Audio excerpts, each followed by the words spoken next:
Thank you. Lauren. These are the different, license signal. She left today. She was just gonna ask to have it. I'll give that to her. Yeah, she was just gonna have us. And Denise is ready whenever. This is that one, didn't it? But yeah, I'll just leave those papers sit there now.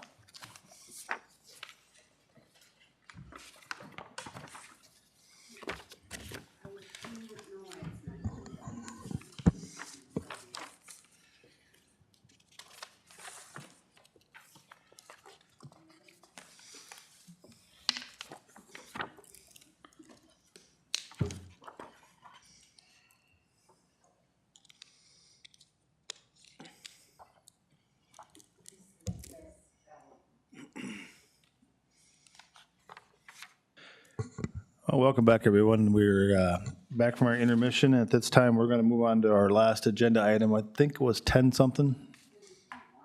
10.1? And we have MCIT here to give us our annual report. Thank Welcome. you. Thank you. Thanks for making time for me today, and thanks for scheduling me in at a unique time. So I appreciate you going through all the efforts. My name is Joe Siminski. I'm a risk management consultant for MCIT, Minnesota County's Intergovernmental Trust. Coming here today to talk about what we're working through, some of the pricing challenges that we have in today's inflationary world, and just some reminders about MCIT, what we do, what we don't. And I'm open to any questions as we go along. Don't be afraid to interrupt me and ask whatever comes to mind. Just to give some background, and again, you may be familiar with this already, but MCIT is a joint powers entity. We're not a private company by any means.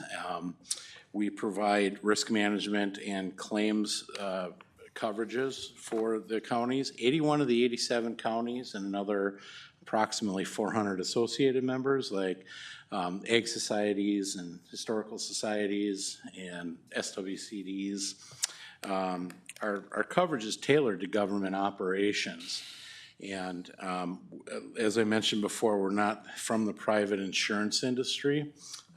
We don't have a profit motive, and some of the other characteristics, we don't have those executive bonuses, we don't have marketing campaigns, we don't have commissions going to agents. There are no agents. All with that part of the mission statement that has to do with providing reasonable costs for these services. And we'll talk a little bit more about dividends and giving the extra dollars that we can financially, from a financially sound standpoint, return to our members.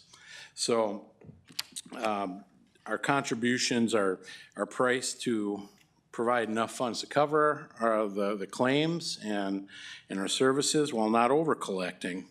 And another unique aspect of our operation is that our board is made up of your peers, other commissioners from other counties, and auditors, treasurers, and an administrator. So they feel the same effect of their decisions and with their own counties. The next panel talks about commissioners making a difference.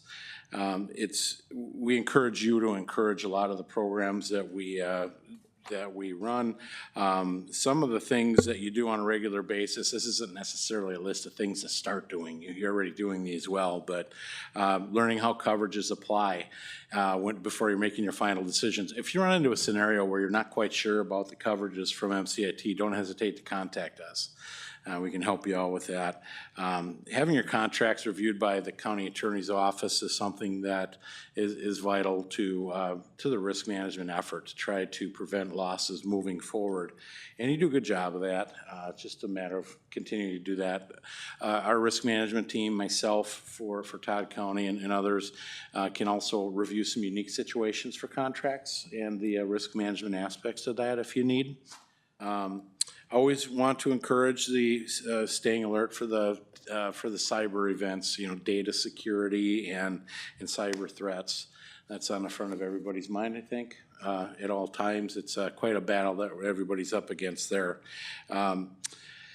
Having the safety committee and working with the the loss control consultants with MCIT. We try to encourage that, having a return injured employees to work program, which is often a cost driver otherwise if you don't pursue these. I won't read this list verbatim, but continue doing those things that the commissioners at your level do to encourage this risk management to try to nip it in the bud, so to speak, when it comes to losses. Moving on to the next panel, we're going to get a little bit more into the numbers and what some of the things that are affecting the trust. Reinsurance, if you're not familiar with reinsurance, in short, it's the insurance for insurance companies, or in this case, the trust. It's a coverage that we pay for some of the larger losses. We have a large deductible, or what they call a retention in this world. And basically that retention, anything over that large retention, goes to reinsurance for handling from a dollar standpoint. Reinsurance costs are going up. As you may know, we're not all immune to inflation, and this is one of those direct costs that is driving increased rates. The graph, in short, shows how those rates are going up on a regular basis. And with reinsurance, some of well, first of all, the cost has gone up 10% in property alone due to a 13% rise in property values. It isn't going to shock anybody. The property values are skyrocketing. The property values are increasing at an increasing amount. So that turns into higher reinsurance in addition to the cost of covering those higher properties. Some of the things that MCIT is doing to try to mitigate that cost effect is to change our deductibles, or retentions as they call them, for reinsurance. We changed the liability from $850 to $1 million, and that saved a 21 or almost 20% jump in premium. Actually, just over 20% was saved by changing that retention. In work comp, we saved $470,000 in reinsurance premiums by increasing the retention from $500,000 to $1 million. So those are just some of the things we're doing to feather in that effect versus a direct punch from that cost increase. The next panel talks about total insured values continue to climb, which is what we already alluded to. The graph shows that that increase. It just keeps going up in chunks, and everybody hopes that plateaus to a certain extent, especially when it comes to the cost of providing those coverages on those properties. Obviously, everybody's working through a rise in labor and materials for construction. And as I mentioned before, that reinsurance costs on top of it, we're getting hit from several different ways in the property world as far as the cost to provide coverage on those. With all the negative news with property, there's still been some enhancements in coverage in the way of equipment breakdown coverage. And the additional coverages that were added were in the way of loss caused by electronic circuitry impairment resulting from a breakdown for equipment. Also, the cost to maintain green for the building when it comes to a covered loss. That additional cost was added in, and some additional funds for off-premises equipment breakdown of covered property. So some small enhancements with all the bad news with property. The next panel talks about rates, the contribution that you pay to MCIT. And as we have been talking about, property has had a huge effect on it. It's one of the bigger drivers. When you look at the graph, just to give you some background or feeling on what the causes are of the higher bars here, in 2023, you see the orange bar that dips down dramatically for workers' compensation. The reason there was such a change and a reduction in those claims is the resolving of COVID claims. So just to give you some background on why that changed so dramatically. The upper right-hand corner, that blue graph for the 11.2 increase for property and liability is almost wholly due to the property issues that we're working through that we just talked about. So, as I said, the property is a big driver for the additional contributions. The next panel talks about the dividend. We've been able to give a dividend for approximately 30 years or so.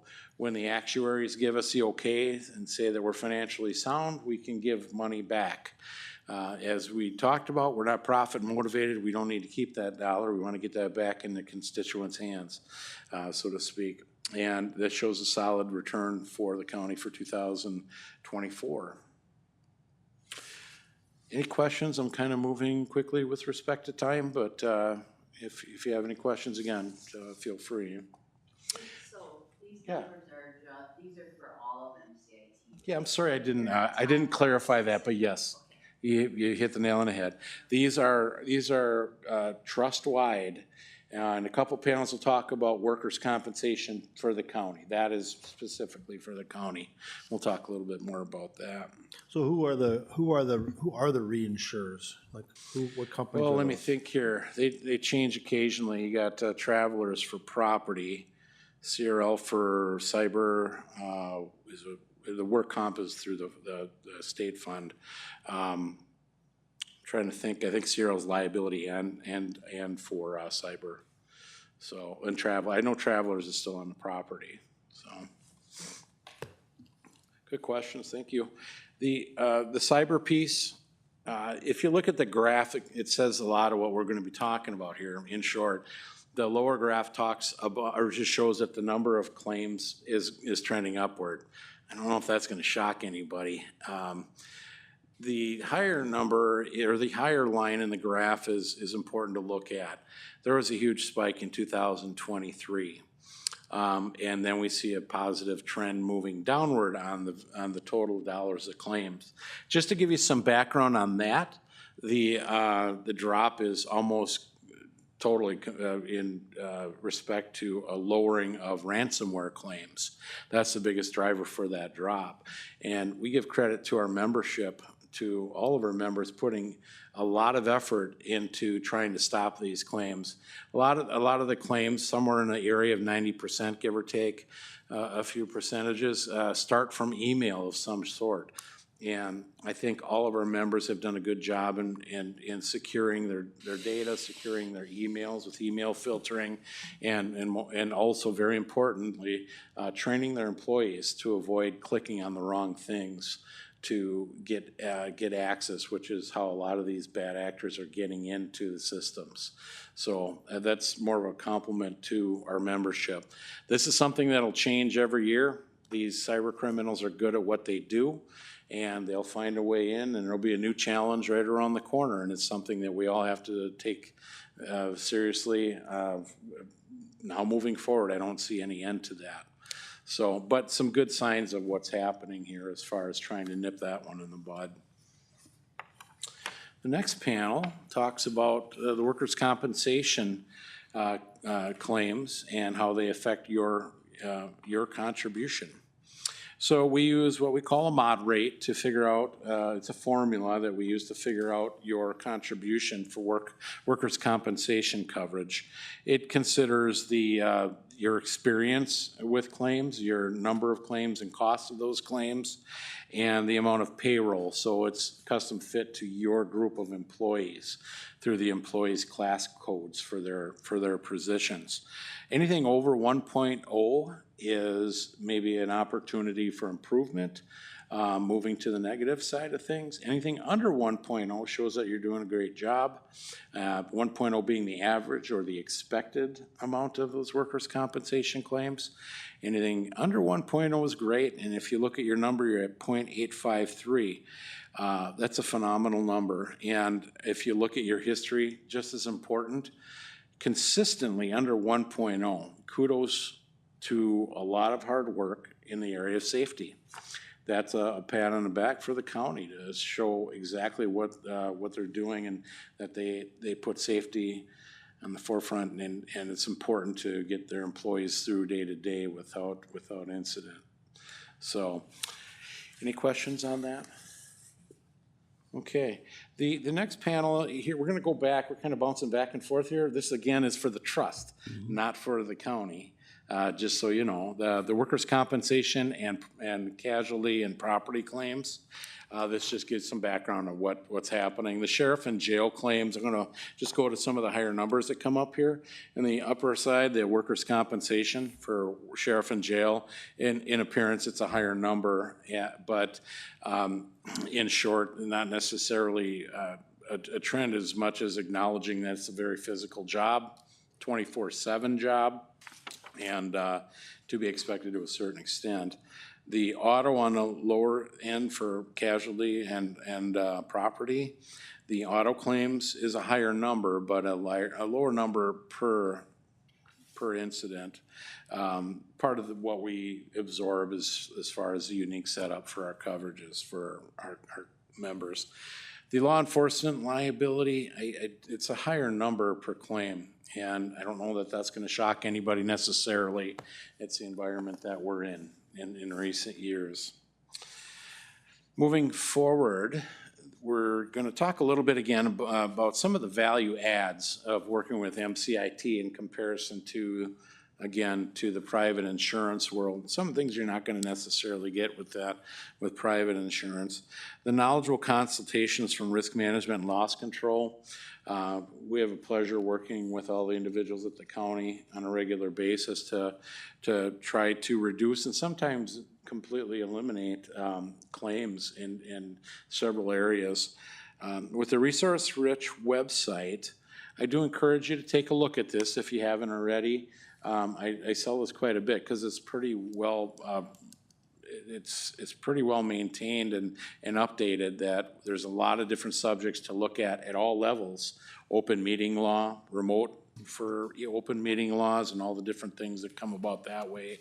There's a lot of resources there, but all levels of your team can use this. And I know I've talked in the past about this too, with other meetings that we've had. So we do sell that. It's an efficiency tool that your employees can use.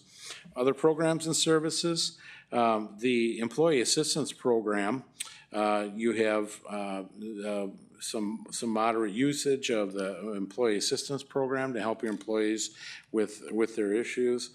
Benchmark Analytics, which is helping the sheriff's office to mitigate risks. The Workplace Injury Hotline, which is somewhat of a triage hotline to kind of help to figure out where to send people when you're not quite sure on the mid-level injuries. It also helps with reporting the claims.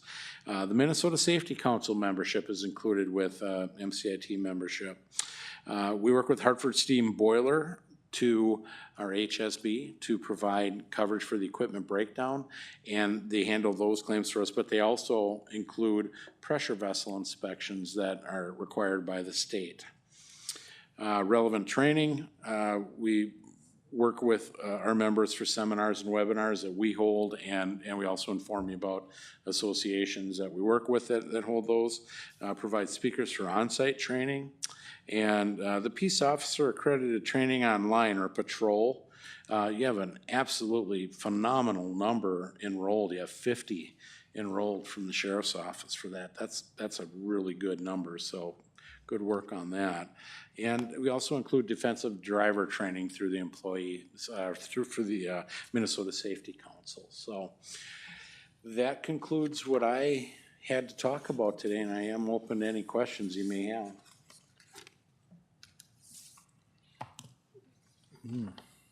So if I, in 2024, this workers' comp deal, because of our mod rating of 0.8, whatever, 5.83, we were able to get a dividend return of $31,831.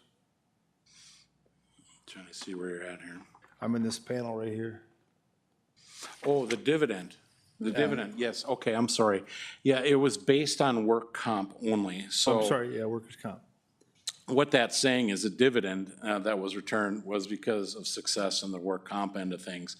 What we talked about with the ills of property coverages from a cost standpoint, that's the biggest factor on why we weren't able to return any based on the property lines. Yeah, this is all work comp, right? In short, yes. Yeah, yeah. Yes. But it sounds like property values drive almost everything here. It's it's the biggest driver of everything. And so we're always concerned about any concerns given to us when it comes to cost, because as we said, it's part of our mission, providing cost-effective coverage and services. So we did try to break that down for you to give you an idea as to what's driving those costs. So it's not as much as the rate as it is the amount that's being covered with that analysis. So that is, yes, that is almost, I wouldn't call it the sole driver, but that's when it's increased Yeah, dramatically. it's the gorilla. I mean, for our constituents, I mean, that property value, that's the taxes, insurance premiums, reinsurance premiums that you get. And is it like a lot of the labor costs and the material replacement costs that help drive that too? Yeah, without a doubt. So when you look at repair costs and when you look at new builds, the repair costs usually chase that. So when your values are going up on properties, it's just a supply-demand thing, the way I look at it. But those repair costs for the same continue to chase that higher value of the home, and they plateau potentially. It's not a direct relationship, but they're very similar. So yes, when the values go up, we have that additional cost of the buildings that we have to have enough dollars to cover in case of the bad, claim seasons. And we also have to take into effect that we have higher claim payments. Then that third wave of it is the reinsurance on top of it. So just the same way you, as a county, have all these additional costs from this, we're not immune to it either. It's just a different set of circumstances that we're working through. Good, great questions, important things. We were to just talk talking about a house that I saw that was refurbished in Long Prairie, in this community. It's a city lot, I think it's 3 or 4 bedrooms. And it looks modern, but it's not high-end finishes or nothing. It's just looks modern, and they wanted like $285,000 for it. Now, I don't know who in their right mind would pay $285,000 for it. I mean, this is not Alexandria. Alexandria, you shouldn't even pay that much for it.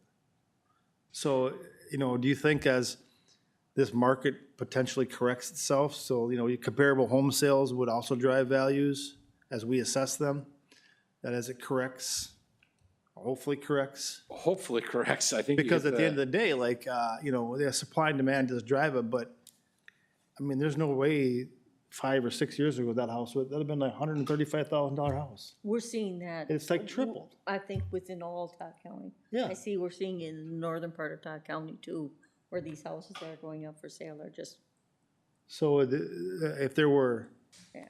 more houses, there's got to be a correction at some point.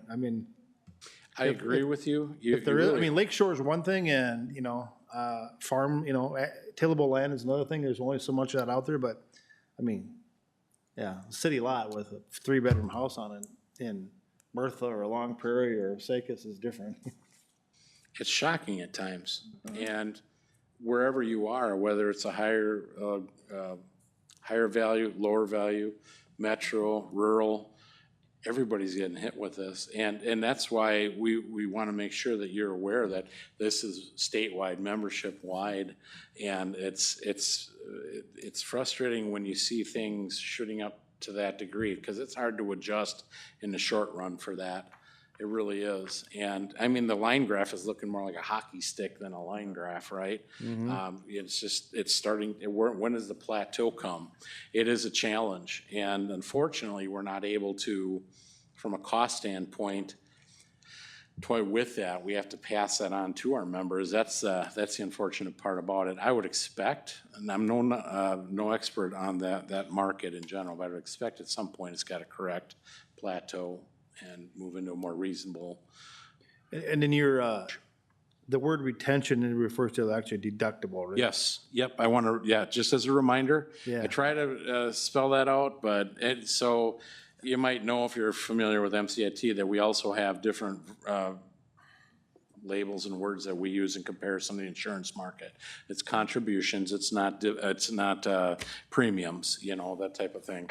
But retention is more of a reinsurance term. It is deductible, exact same thing. Is there a philosophy from MCIT that says, we would prefer a higher retention or deductible? The philosophy in short? Well, yeah, I mean, you Yeah, know, it, well, that's what, kinda, yeah, that's philosophy. I personally, I mean, insurance is for catastrophic stuff. yep.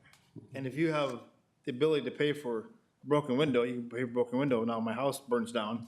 Yeah, it's catastrophic. Yeah, you know, I'll pay a higher deductible, but The way I'd answer that is, think of your own homeowner's insurance. For us, I keep saying this, not to be a broken record, but we have it in our mission statement as far as pricing being reasonable. For us, it's a dollar consideration more than anything. It's just, how can we save those dollars from being passed on to our members? How can we feather in that effect of that pricing, the higher reinsurance? And just as you would change your deductible on personal, commercial, whatever, you change your deductible to be so-called self-insured up to a certain standpoint in order to reduce some of your premiums out there in the private world. We're in essence doing the same thing. It's a little more complex of a analysis, involves the actuaries, and but yes, in essence, it's the same thing you might do on your own homeowner's policy, for instance. oh, good.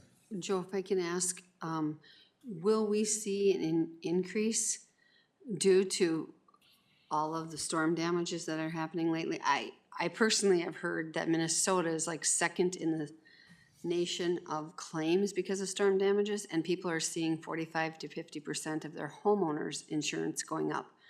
And I didn't believe that, but we've had some people, actually friends of ours, tell us that, yeah, they've already seen the 45% increase due to all of these storms that we've had. So will we see that in MCIT as well going forward? Well, this year the rates themselves are not going up. Right, but That was just released. So, and it's a very good question. I don't mean to cut it off or get into too many different angles here, but I don't expect that. There's that difference between the private world and That's what I was gonna ask. and MCIT and a trust and a joint powers entity.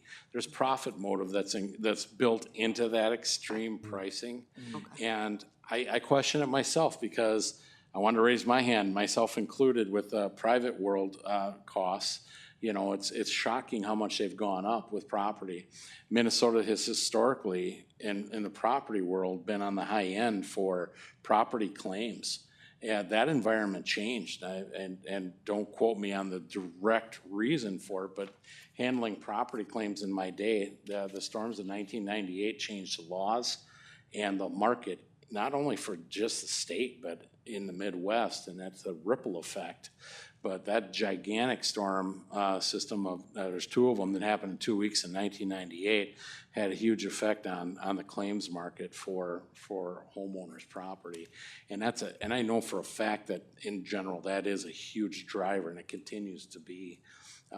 So the insurance world is trying to combat that, but there's only so much they can do. And you know, a claim is a claim, the value is the value. There's a snowball effect of the things that we're talking about, but at a certain extent, they got to raise the prices. How much? I'd love to make some arguments on the same side as you as to what's really behind that and why that much. And are they going to continue to just have those dramatic increases? We're trying to limit that effect from our standpoint, and I don't see that it would have as much of a direct effect. One of the things to keep in mind is that with property coverages, property and liability, we don't experience rate. So if the trust has a storm, we don't increase that. It's more of a generalized effect of the overall cost in the industry and how that comes back to us, such as in reinsurance. But reinsurance for Minnesota might be higher because that's private world. So it does have an effect. It won't have the same effect. I don't expect that same effect with MCIT.